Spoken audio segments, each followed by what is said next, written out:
En effet, Melchisédek, roi de Salem, prêtre du Dieu Très-Haut, vint à la rencontre d'Abraham quand celui-ci rentrait de son expédition contre les rois. Il le bénit, et Abraham lui fit hommage du 10e de tout ce qu'il avait pris. C'est que, premièrement, Melchisédek porte un nom qui veut dire roi de justice. De plus, il était roi de Salem, c'est-à-dire roi de paix. Et puis, il n'est pas question de son père, ni de sa mère, ni de ses ancêtres, ni du début de son existence, ni de la fin de sa vie. Tout cela le fait ressembler au Fils de Dieu. Il demeure prêtre à jamais. Regardez comme il est grand, celui à qui Abraham a donné la dîme de son meilleur butin, lui le père de notre race. Or, conformément à la loi, ceux des fils de Lévi qui reçoivent le sacerdoce ont l'ordre de soumettre à la dîme le peuple, bien que ce soit leur frère issu du corps d'Abraham. Celui qui n'était pas dans la lignée de leur ancêtre a soumis Abraham à la dîme, et il a béni celui qui possédait les promesses. Or, il est indiscutable que c'est toujours le supérieur qui bénit l'inférieur.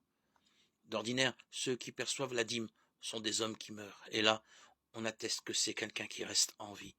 À travers Abraham, la dîme est perçue, pour ainsi dire, sur Lévi, qui perçoit normalement la dîme, car il était en germe dans le corps de l'aïeul quand Melchisédek vint à la rencontre de celui-ci.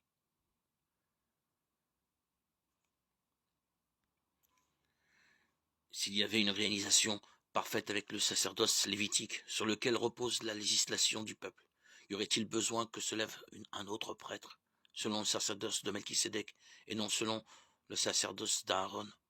Or, s'il y a changement de sacerdoce, il y a forcément changement de loi. Celui dont il s'agit ici appartient à une autre tribu dont aucun membre n'a jamais été au service de l'autel. En effet, il est clair que notre Seigneur a surgi de la tribu de Juda, pour laquelle rien n'est dit quand Moïse parle des prêtres. Les choses sont encore plus claires si cet autre prêtre se lève à la ressemblance de Melchisédek. Il est devenu prêtre non pas selon les règles d'une loi humaine, mais par la puissance d'une vie indestructible. Car voici le témoignage de l'Écriture. Tu es prêtre pour toujours selon le sacerdoce de Melchisédek. Voilà d'une part l'abrogation du commandement précédent à cause de sa faiblesse et de son inutilité. Car la loi n'a rien mené à la perfection, et d'autre part, l'introduction d'une espérance meilleure qui nous fait approcher de Dieu. Et tout cela n'est pas arrivé sans un serment, tandis que les prêtres ont été institués sans aucun serment. Celui-là fait objet d'un serment de celui qui lui a dit.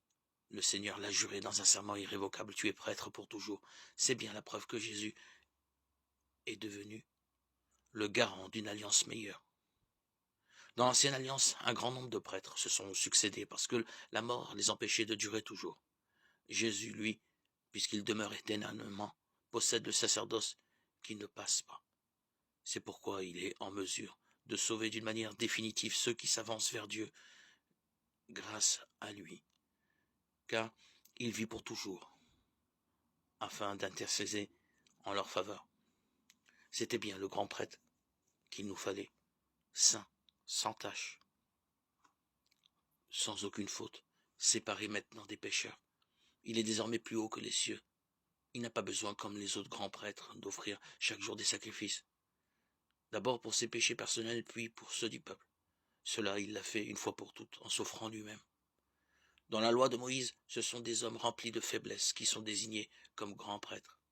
Mais plus tard, quand Dieu s'engage par serment, il désigne son Fils, qu'il a pour toujours mené à sa perfection. Lettre aux Hébreux 7, 1, 28. En s'offrant lui-même une fois pour toutes, le Christ entre pour toujours dans le sanctuaire du ciel et devient le médiateur de la nouvelle alliance.